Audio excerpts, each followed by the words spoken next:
The Atlanta Hawks really haven't made that many major moves this offseason, but I'm very, very impressed with how quietly they've been able to really position themselves to make a run over the next couple of years in the Eastern Conference, behind, of course, Trae Young. They send off one of the faces of their franchise in John Collins, who honestly has been regressing the last couple of years. It's been kind of rough to watch. They bring in Patty Mills. They bring in Kobe Buffkin, a couple of, well, one's a young guard, one's a veteran guard. One's a combo guard, one's more strictly a point guard, and then they re-signed Dejounte Murray on a long contract with a player option at the end of that. But into that, it's actually not a bad contract. We're going to talk about that. So make sure you hit the like button and hit the subscribe button as well. Also, leave me a comment and stick around for the full video will really help us out as well. As you can see here, you're most likely not subscribed according to the numbers, so go ahead and fix that. I don't mean a lot to me. I don't know. It really only takes a second out of your time.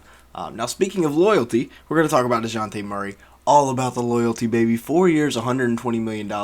Now, you might be saying it doesn't take a very loyal person to sign on for that type of contract, but 20.5 points a game, 6.3 assists, 5.1 rebounds, was the clear number 2 option on this team while being the lead defender on the perimeter. And that's saying something with a team that includes DeAndre Hunter, albeit he can never stay healthy. 46% from the field, 35% from 3 in 37 minutes a game.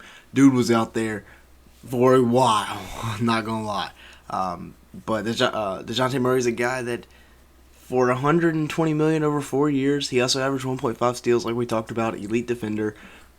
That contract in today's NBA is actually not that bad. That's pretty good value for a guy of his caliber. I'd almost say that is, he might be a little bit underpaid. Maybe the $35 million a year range. You can't really look at the numbers right now. You have to look at percentage of cap, percentage against the cap, I guess you could say, and then just relate it back to like the 2015 numbers, and then it'll make a little bit more sense. Now, John Collins was traded for a bag of chips, essentially. One of the faces of the franchise is gone. 13.1 points per game, 6.5 rebounds, 1 block in a career low season for him. Was really trying to find a new identity and fit in with this team, and he never really could make it work. And he's got 3 years, $78 million left on his contract. That is never a great thing when you're a team that's trying to contend and you've got a lot of money on the books that you think could probably be expendable. He shot at 29% from the three-point line, so that also did not help his case whatsoever in terms of staying on this team long term. Now, when it comes to the draft, they bring in Kobe Buffkin, the combo guard out of Michigan. Two-way combo guard, good defender, as you'll see here in the clips. About once a game, he'd meet the opposing point guard out at midcourt and end up poking him clean. 14 points a game, 3.5 rebounds, 3 assists. Very springy guard, really good when he gets to his left hand. Here he is locking up a 6'9" Emoni Bates when Eastern Michigan and Michigan clashed. 48% from the field, 36% from 3, and 1.3 steals. That's pretty good for a lead guard in college. Although I guess you could say Jet Howard was the lead guard on that team. But Kobe Buffkin, I think he's going to be a day one rotational piece. If not, he'll be definitely in the lineup next year. We're going to talk about that later on in today's video, though, when we go over my projected lineups for the Hawks this year. But Kobe Buffkin, I really like that pick. They bring in, an entire new reserve backcourt with Patty Mills and Kobe Buffkin. Again, we're going to talk about how they fit in together. But Patty Mills, the veteran, he's been around the block coming over from the Houston Rockets via the Brooklyn Nets. Some interesting trades went down there where the Rockets were trying to clear up roster space to bring in Brook Lopez. Ends up not working, but they still send out their young guys, and then a whole lot of stuff happened. But the Hawks end up with Patty Mills. That's what you need to take away from it.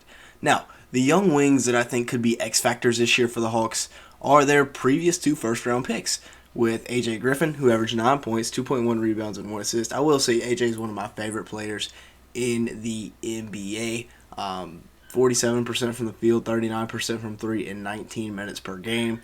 Dude was really, really good, or at least really efficient in the minutes that he got. A very good shooter. And then Jalen Johnson, 5.6 points, 4 rebounds, 1.2 assists. Now, you might be saying those aren't really big numbers, but both of these guys are going to be relied on in a much, much bigger role this year with the departure of John Collins. So 15 minutes a game for Jalen Johnson is going to look more like 20 next year. A.J. Griffin might be seeing more like 25 minutes a game. So both of these guys who were efficient early on in their careers can see big minutes and can be trusted to perform in those big minutes. Now, the Hawks were once known for their wing depth. Then it kind of got away from them, and now it's coming back. Looking at their three best wings, we start with DeAndre Hunter, one of the elite defenders in the NBA, but he also averages 15.5 points and 4.2 rebounds, 46% from the field, 35% from three, and about a steal per game. Again, he's struggled to stay on the court here lately, but when he is healthy, he's one of the best defenders in the NBA. Bogdanovic, 14 points, 3 rebounds, 2 assists. Overall, a solid bench piece coming in, 45% from the field, 41% from three in 28 minutes. Dude he's a dog when he comes in off the bench. He can give them really, really good minutes, really, really good spurts. And then Saddiq Bey, 11.6 points per game, 4.6 rebounds, 1 assist. A guy they bring in from the Detroit Pistons, and I thought that was an absolute steal last year at the deadline. Only gave up a few second-round picks, I think, but 47% from the field, 40% from three on 5 attempts. Perfect playing the small ball 4 in this Hawks system. Now, like I said earlier, we will get to the lineups portion of this video now. And this is my projected starting 5 for the Hawks. I really like it. With Trae Young, hopefully he has a bounce-back year because this year was not his best, and he'll tell you that. He had a bit of a down year, especially with the efficiency. And then you got Dejounte Murray at the 2.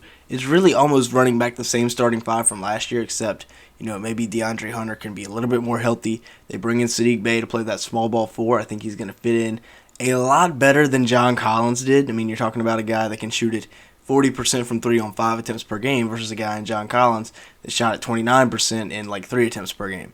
So obviously a big time difference there. And then you got your rim protector and your lob finisher off of the Trae Young, the pick and rolls in Clint Capella down there at the 5. Very complete starting lineup.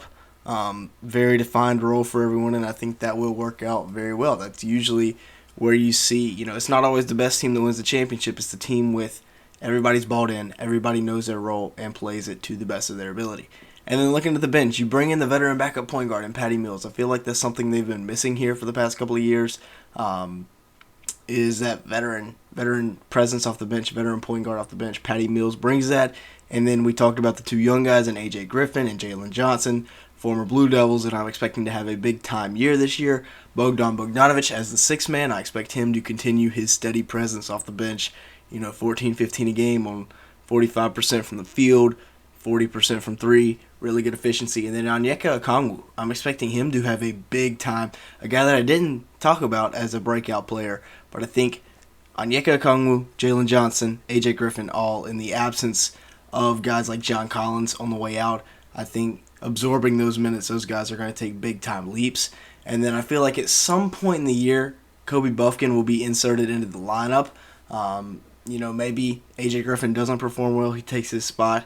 Maybe Patty Mills doesn't perform well, or maybe there's injuries. But at some point or another, I feel like they let the young guy into the lineup. I mean, they spent a first-round pick. They spent draft capital on him for a reason, because they think he's going to be a good guard in this league, and I could see it. I mean, he's got a lot of potential to be a great two-way combo guard in the NBA. 6'4", really athletic, and he's great going downhill when he gets to his left hand. Kind of reminds me with Dejounte Murray, except opposite hand there. Here he is, boom, over Marjan Beauchamp, who is a pretty good defender. Bucks video probably coming soon. But as for the Hawks, that's what my thoughts are on them. I think this is a team that makes it back to the playoffs, and this is a team that could make a run. I really like what they've done, flipping their cap situation around, flipping John Collins, and Saddiq Bey, the new starting power forward. I think that fits a lot better. Y'all let me know your thoughts down in the comments below, though. But if you did enjoy today's video, make sure to hit the like button, make sure to hit that subscribe button, turn on the post notifications, and with all that being said, thanks so much for watching today's video.